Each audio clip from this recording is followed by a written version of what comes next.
दोस्तों, आज के इस वीडियो में बात करने वाली हूँ एलजी इलेक्ट्रॉनिक आईपीओ के लिस्टिंग स्ट्रेटेजी के बारे में कि हमारी लिस्टिंग स्ट्रेटेजी क्या होनी चाहिए। क्या हमें लिस्टिंग लेकर एग्जिट हो जाना चाहिए या फिर लॉन्ग टर्म के लिए होल्ड करके रखना चाहिए। एंड इसकी जो जीएमपी है फिलहाल रॉकेट बनी पड़ी है, तो एक्चुअल में इसका जीएमपी का जो प्राइस है वो क्या चल रहा है और हमें एक्चुअल में लिस्टिंग पर प्रॉफिट कितने परसेंट की हो सकती है, सारी चीजें आपको इस वीडियो में क्लियर होंगी। लेकिन दोस्तों, आपको अपना डिसीजन अपने रिस्क और अपने एनालिस्ट पे लेना है और अपने फाइनेंशियल एडवाइजर से पूछ कर ही लेना है। मैं कोई सेवी रजिस्टर्ड पर्सन नहीं हूँ। अब चलिए आगे बढ़ते हैं। उससे पहले देखिए दोस्तों, आप हमारे चैनल पर नए हैं तो प्लीज हमारे चैनल को सब्सक्राइब करें और बेल आइकन को दबाएं ताकि जो भी लेटेस्ट वीडियो वो आप तक पहुंच सके।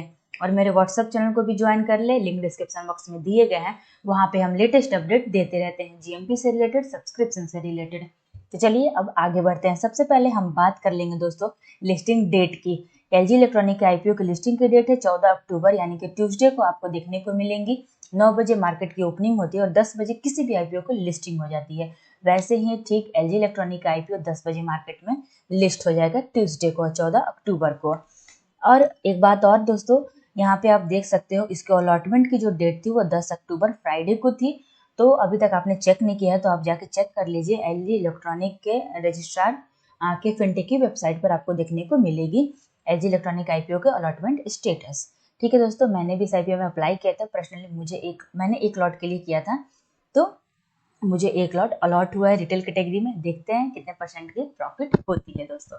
चलिए अब बात कर लेते हैं हम इसकी ग्री मार्केट प्रीमियम की। तो इसकी जीएमपी जो है वो 391 रुपीज़ पर ट्रेड करते हुए नजर आ रहा है। और जिस दिन मैंने वीडियो बनाया था अलॉटमेंट वाले दिन, उस दिन 380 रुपीज़ पर ट्रेड कर रहा था। लेकिन मैंने सुबह बनाया था, शाम में जब 3:30 बजे मार्केट की क्लोजिंग हो जाती है उस टाइम यहाँ पे आप देख सकते हो 395 रुपीज़ तक का इसका जो जीएमपी का प्राइस है वो पहुंच गया था। तो फिलहाल हमें यहाँ पे आज के दिन 391 रुपीज़ पे इसका जीएमपी का प्राइस देखने को मिल रहा है और हमें एस्टिमेट लिस्टिंग पर प्रॉफिट 34.30% का हो सकता है दोस्तों, क्योंकि जीएमपी का अंदाजा होता है, फिक्स नहीं होता है, तो कुछ भी हो सकता है। यहाँ पे अब लगभग देख सकते हो 5,000 के आसपास का प्रॉफिट होते हुए नजर आ रहा है। इससे ज़्यादा भी हो सकता है, बट कह नहीं सकते। अभी तो फिलहाल अमेरिका ने चाइना पर 100% का टैरिफ लगाया है। हो सकता है कि इंडिया में भी उसी के कारण हमें मार्केट की कंडीशन जो है वो डाउन देखने को मिल सकती है, डाउनफॉल मार्केट में देखने को मिल सकता है। तो हमारी जीएमपी जो है वो डाउन भी हो सकती है। तो एक्चुअल में मैं बता दूं कि अगर डाउन भी होगी तो हमें 30 या 25% के आसपास का भी प्रॉफिट होता है, तो बढ़िया प्रॉफिट हो रही है। अब बात कर लेते हैं कि हमारी लिस्टिंग स्ट्रेटेजी क्या होनी चाहिए। लिस्टिंग एंड लेकर एग्जिट हो जाए या फिर लॉन्ग टर्म के लिए होल्ड करके रखे। तो सबसे पहले हम लिस्टिंग एंड स्ट्रेटेजी के बारे में बात कर लेते हैं।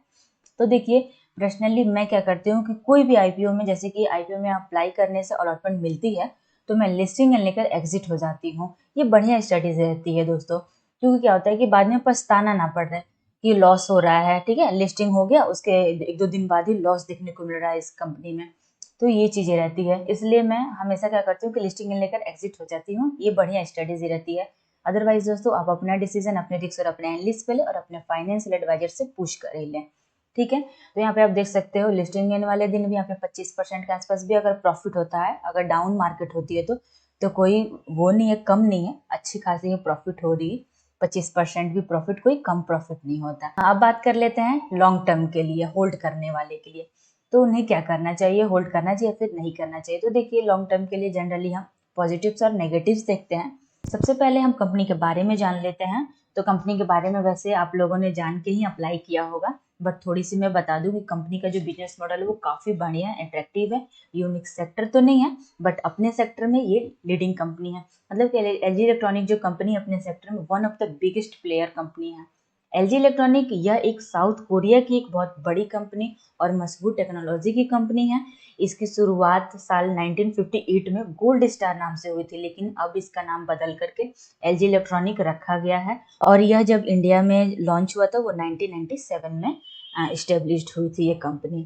ठीक है दोस्तों, मेन जो इसका कंपनी का जो बिजनेस है वो 3 आपको देखने को यहाँ पे मिल सकता है। पहला है home appliances and air solution, यानी कि हर घर में जो यूज करने वाले इलेक्ट्रिशियन प्रोडक्ट्स होती है, जो इलेक्ट्रॉनिक प्रोडक्ट्स होती है, जैसे कि फ्रिज हो गया, TV, AC, washing machine, etc, और बहुत सारे सामान होते हैं घर में यूज करने वाले। ये सारे जो प्रोडक्ट्स है वो मैन्युफैक्चर करती है एंड डिस्ट्रीब्यूट भी करती है। तो ये सेल करती है प्रोडक्ट्स अपने B2C and B2B consumers in India, और आउटसाइड इंडिया भी ये अपने प्रोडक्ट्स को जो सेल करती है। तो काफ़ी बढ़िया इसका जो बिजनेस मॉडल है वो देखने को हमें मिल रहा है दोस्तों। तो कंपनी का बिजनेस मॉडल काफ़ी अच्छा है, एक ये पॉइंट हो गया पॉजिटिव्स। अब फाइनेंशियल्स की बात करें तो फाइनेंशियली स्ट्रॉन्ग कंपनी है, डेट टू इक्विटी 0 का है, जो कि डेट इस कंपनी के ऊपर बिल्कुल है ही नहीं, 0 है। तो ये तो दूसरा हो गया, financially and fundamentally strong company है। वैल्यूएशंस जो फेयर वैल्यू पे देखने को मिल रही है, ROE 42.91% का, जो कि बहुत ही बढ़िया है। RONW 37.13% का, जो कि काफ़ी अच्छा है। पेट मार्जिन जो आप देख सकते हो 8.95%, यानी कि 9% का निकल करके आता है पेट मार्जिन इसका, वो भी बहुत बढ़िया हमें देखने को मिल रही है। तो ओवरऑल आपको बता दें दोस्तों कि ये लार्ज कैप कंपनी है, ठीक है। तो एक लार्ज कैप कंपनी जो होती है वो काफ़ी अच्छी होती है, शॉर्ट टर्म लॉन्ग टर्म में भी प्रॉफिट देती है, बट कुछ कह नहीं सकते, कंफर्म नहीं होता मार्केट कब कैसा मूव करे, ये हम नहीं बता सकते पहले कि कैसी मूवमेंट अगले दिन उसकी मार्केट की होगी, ठीक है। तो आप देख सकते हो वैल्यूएशन, फंडामेंटल, फाइनेंशियली ठीक है। इसका सब्सक्रिप्शन जो है वो बम्पर हमें देखने को मिली थी, 54 गुना टाइम सब्सक्राइब हुआ था, और 4,39,311 करोड़ एप्लीकेशन लगाते हुए यहाँ पे नजर आए थे, ठीक है दोस्तों, सारे कैटेगरीज मिला के। तो काफी हमें बम्पर सब्सक्रिप्शन भी देखने को मिला था, ये चौथा पॉइंट हो गया। इसका जो GMP है वो काफी बढ़िया देखने को मिल रही है, 34% के आसपास, तो ये 5 पॉइंट होगा। नेगेटिव तो ना के बराबर है दोस्तों। तो क्यों ना हम इस IPO में जब अप्लाई किया और अलॉटमेंट मिली है, तो हम देखिए जनरली मैं आपको मतलब बता दूं, यहाँ पे आपको देखिए रिकमेंडेशन नहीं दे रही हूँ, लेकिन आपको बता देती हूँ कि लिस्टिंग लेकर एग्जिट होना ना बढ़िया स्ट्रेटेजी रहती है।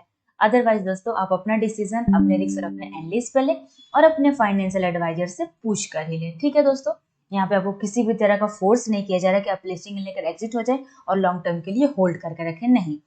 आप अपना डिसीजन शांति दिमाग से ले, और आई होप सो आपको ये सारी चीजें क्लियर हो गई होंगी। तो दोस्तों आप क्या करेंगे, लिस्टिंग लेकर एग्जिट होंगे या फिर लॉन्ग टर्म के लिए होल्ड करके रखेंगे, मुझे कमेंट करके जरूर बताएं।